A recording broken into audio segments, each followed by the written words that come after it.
મિત્રો, એક રબારીનો દીકરો આખા વિશ્વમાં મોજીલા મામાદેવ તરીકે પૂજાય છે. તો કોણ છે આ મામાદેવ અને કેવી રીતે આ મોજીલા મામાદેવ તરીકે પૂજાય છે અને આ મામાદેવની સાથે મચ્છુમાને કેમ જોડવામાં આવે છે અને મચ્છુ નામ કેવી રીતે પડ્યું, તો આવો જાણીએ આ મામાદેવના સંપૂર્ણ ઇતિહાસ વિશે. મિત્રો, એક પૂટા નામનો ભરવાડ અને રૂડીમાં આ બંને જણા પોતાના માલ ઢોર અને ઘેટા બકરા લઈ એક ખેતરથી બીજા ખેતર અને એક ગામથી બીજા ગામ જ્યાં ચારો મળે ત્યાં રોકાય અને વળી પાછા હાલતા થાય. અને કહેવાય છે કે આમ ફરતા ફરતા એકવાર પાંચાળની ધરતી ઉપર આ પૂટો ભરવાડ અને રૂડીમાં આવી પહોંચ્યા. અને આ પાંચાળની ધરતીનું મગાવા નામનું ગામ અને ત્યાં ભોળાનાથનું મંદિર. અને એ વખતે બરોબર શ્રાવણ મહિનો હાલતો. અને હવે આ બંને જણા મંદિરમાં રોકાણા અને પછી તો ગાયો દોઈ અને પૂટા ભરવાડ અને રૂડીમાએ મંદિરમાં જઈને શિવલિંગ ઉપર દૂધનો અભિષેક કર્યો. અને અભિષેક કરીને જ્યારે પાછા વળ્યા ત્યાં તો એ વખતે જોગીની જમાત બેઠી હતી. અને એ જમાતમાંથી એક સાધુ બોલ્યા કે ભાઈ, બંને જણા એકલા કેમ છો? તમારે કોઈ સંતાન નથી? ત્યારે પૂટા નામનો ભરવાડ બોલે છે કે બાપુ, અમારે શેર માટીની ખોટ છે, અમારે દીકરો કે દીકરી નથી. અને એ વખતે મચ્છંદર નામનો જોગી એમ કહે છે કે લે આ પપૂત, અને 9 મહિને ને 13 દિવસે તારા ઘેર દીકરો તો નહીં પણ જોગમાયા જેવી દીકરી તારા ઘેર અવતાર લેશે. અને કહેવાય છે કે પૂટો ભરવાડ અને રૂડીમાં ત્યાંથી ભભૂતિ લઈને નીકળી ગયા અને ફરતા ફરતા મોરબીમાં આવે છે. અને મોરબીની અંદર 9 મહિને ને 13 દિવસે એ પૂટાના ઘરે એક દીકરીનો અવતાર થાય છે. અને કહેવાય છે કે મચ્છંદર નામના જોગી આ દીકરી આપી હોવાથી એનું નામ મચ્છુ રાખવામાં આવ્યું. અને આ દીકરી સાક્ષાત જોગમાયા હતા.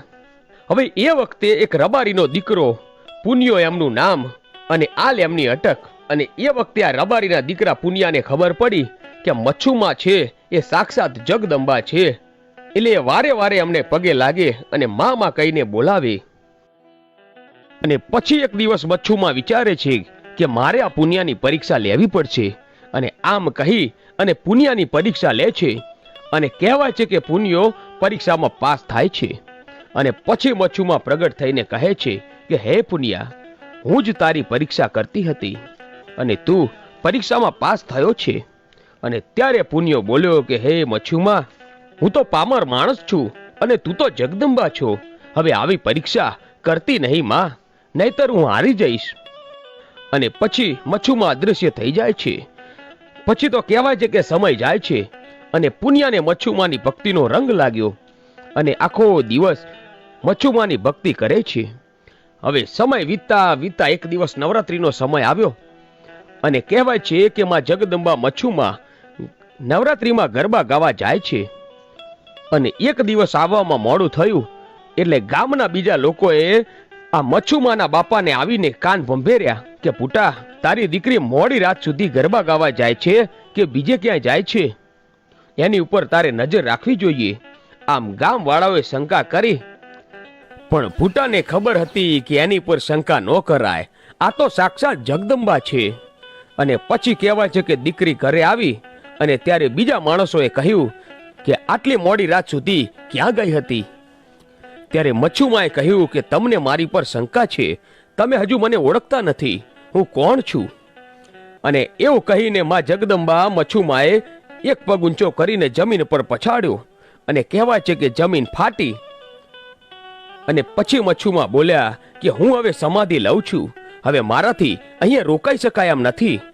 તમે મારી ઉપર શંકા કરી છે, પણ હું તમને વચન આપું છું કે જ્યારે જ્યારે તમને મારી જરૂર પડશે ત્યારે ત્યારે હું તમારી સાથે હશું. જાઓ, હું તમને વરદાન આપું છું. તમારાથી રૂઠી તો નથી, પણ હવે મારે જવાનો સમય આવી ગયો છે અને મારે અહીંયા સમાધિ લેવી પડશે. અને એ વખતે જે પુનિયો રબારી છે એ મચ્છુમાને કહે છે કે માં, મને પણ તમારી સાથે લેતા જાઓ, તમારી વગર આ દુનિયા કઈ કામની નથી, મને પણ તમારી સાથે સમાધિ આપી દો માં. ત્યારે મચ્છુમાં પુનિયાને કહે છે કે પુનિયા, હજુ તો તારે દુનિયામાં તારી જરૂર છે, સમય આવશે ને એ વખતે હું તને જરૂર જણાવીશ. અને કહેવાય છે કે આમ પુનિયા મામા રોકાઈ જાય છે અને મચ્છુમાં સમાધિ લઈ લે છે. ધીમે ધીમે સમય વીતે છે અને પુનિયા મામાને એક દિવસ જેસરના મેળામાં જવાનો વિચાર આવ્યો. એટલે પુનિયા મામા અને 2-3 ભાઈબંધો સાંઢો ઉપર ચડીને જેસરના મેળામાં જવા નીકળે છે. જતા જતા રસ્તામાં એક જગ્યાએ એમને તરસ લાગી એટલે એક નાનકડું ઝૂંપડું જોયું અને ત્યાં જઈને પાણી માંગ્યું. અને કહેવાય છે કે ઝૂંપડામાંથી એક વિધવા બાઈ બહાર આવી. આંખોમાંથી આંસુડાની ધાર વહી જાય છે અને હાથમાં પાણીનો લોટો છે અને આંખો રડી રડીને લાલ થઈ ગઈ છે. અને કહેવાય છે કે પાણી લઈને આવી અને પુનિયા મામાએ આંસુ જોયા કે ઓહો, આંખોમાંથી આંસુડા. અને પુનિયા મામા કહે છે કે પાણી તો પછીથી લઈશું, બેન તમને દુઃખ શેનું છે? આ આંસુડાનું કારણ શું છે? તમે મને કહો, મારી ઉપર વિશ્વાસ રાખો, મારાથી જે થશે ને એ મદદ તમને કરીશું. અને પુનિયા મામા આમ કહે છે ત્યારે એ બાઈ બોલે છે કે ભાઈ, તમે કોણ છો? કે હું રબારીનો દીકરો છું. ક્યાં જાઓ છો? કે જેસરના મેળામાં જઈએ છીએ બાપ. મેળામાં તો જશું, પણ એ પહેલા તમારા દુઃખની વાત કરો. અને એ વખતે બાઈ બોલે છે કે મોરબીનો જે રાજા છે એ રાજાને 32 લક્ષણા પુરુષની જરૂર હતી અને મારો નાનકડો એકનો એક દીકરો એ 32 લક્ષણો હતો અને જેની ઉપર હું રંડાપો ગાળતી હતી. અને મારો પતિ તો સ્વર્ગવાસ થઈ ગયો છે. એકનો એક દીકરો અને આ દીકરા ઉપર રંડાપો ગાળતી અને 32 લક્ષણો હતો એટલે મોરબીનો જે રાજા છે એનો ગઢ દિવસે ચણે અને રાત્રે પડી જાય. દિવસે ચણે અને રાત્રે પડી જાય એટલે જ્યોતિષોએ કીધું કે આ તરતી છે એ ભોગ માંગે છે અને 32 લક્ષણા પુરુષનું બલિદાન જો આપવામાં આવે, એનું માથું જો કાપવામાં આવે અહીંયા, તો જ આ ગઢ સંપૂર્ણ રીતે ચણાશે. અને એટલા માટે લોકોએ શોધતા શોધતા અહીંયા આવ્યા અને અમને ખબર પડી કે મારો દીકરો 32 લક્ષણો છે એટલે પરાણે ઢસેડીને અહીંથી લઈ ગયા છે.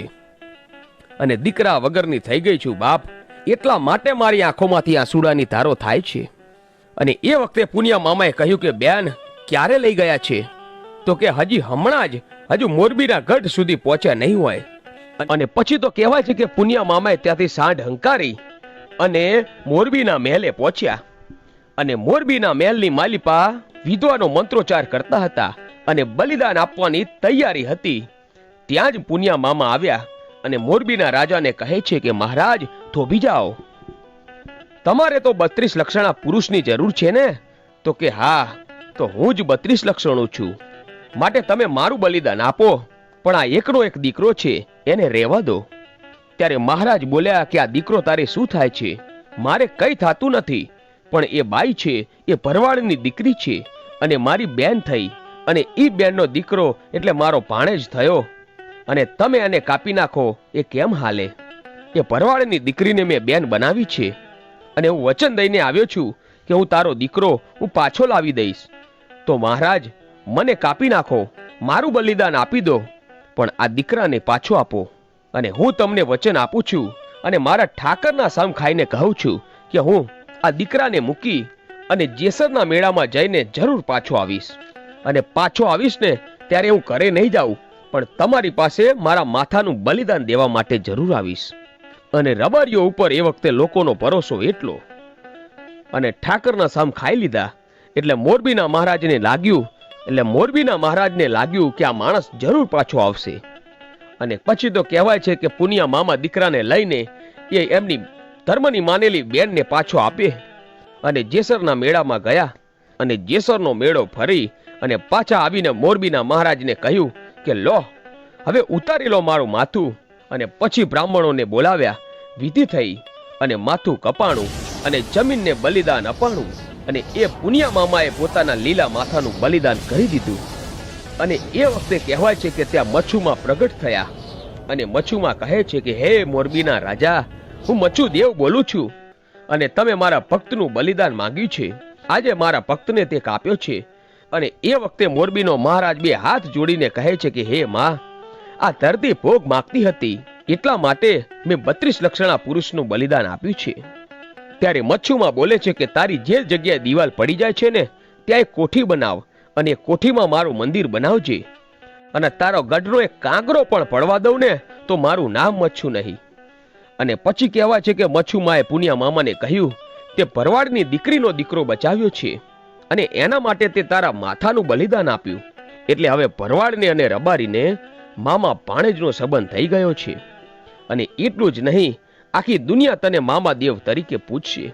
જા, હું તને આશીર્વાદ આપું છું. અને આઈ મચ્છુમાએ આશીર્વાદ આપી દીધા. અને હવે મારે વાત કરવી છે કે પૂન મામા દેવ હતા એ કોણ અને એમનો પૂર્વજન્મ કયો હતો. ભગવાન ભોળાનાથના સસરા પ્રજાપતિ દક્ષે એક યજ્ઞનું આયોજન કર્યું. આ યજ્ઞમાં તમામ દેવી દેવતાઓ બ્રહ્મા અને વિષ્ણુને આમંત્રિત કર્યા, પરંતુ તેમના પુત્રી સતી અને ભગવાન ભોળાનાથને આ યજ્ઞમાં ન બોલાવ્યા. તેથી સતીને આ વાતનું ખોટું લાગતા તેઓ આ યજ્ઞમાં પોતાને હોમી નાખી સળગી ગયા. ત્યારબાદ ક્રોધે ભરાયેલા ભગવાન શંકરે તેમની જટાની એક લટ તોડી જમીન પર નાખી અને તેમાંથી વીરભદ્રની ઉત્પત્તિ થઈ. અને પછી ત્યારબાદ સળગી ગયેલા સતીના શબને લઈને ભગવાન શંકરે તાંડવ નૃત્ય કર્યું. ત્યારે ભગવાન વિષ્ણુએ તેમના સુદર્શન ચક્ર વડે તે શબના 51 ટુકડા કર્યા. તે 51 ટુકડા ધરતી પર પડ્યા. તે જગ્યાએ 51 શક્તિપીઠો બન્યા. ત્યારબાદ માતા સતીએ હિમાલયના ઘરે અવતાર લીધો અને તપ કરી ભગવાન શંકરને પ્રસન્ન કરી તેમની સાથે વિવાહ કર્યા. પછી વીરભદ્રએ ભગવાનને કહ્યું કે હે પ્રભુ, હવે મારે શું કરવાનું છે?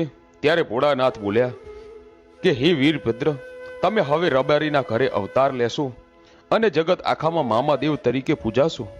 તમને અફીણ, ગાજો, અત્તર, સિગરેટ અને ગુલાબના ફૂલ ચડશે. તમે ખીજડે, પીલુડી અને લીમડે વાસ કરશો. તમે દુનિયાના દુઃખ દૂર કરજો. તમને શંકર અને પાર્વતીના આશીર્વાદ છે. ત્યારબાદ મામાદેવનો રબારીના ઘરે જન્મ થયો અને ભરવાડના દીકરાને બચાવવા મામાદેવે પોતાનો જીવ આપ્યો. ત્યારબાદ જગત આખામાં મામાદેવ તરીકે પૂજાયા.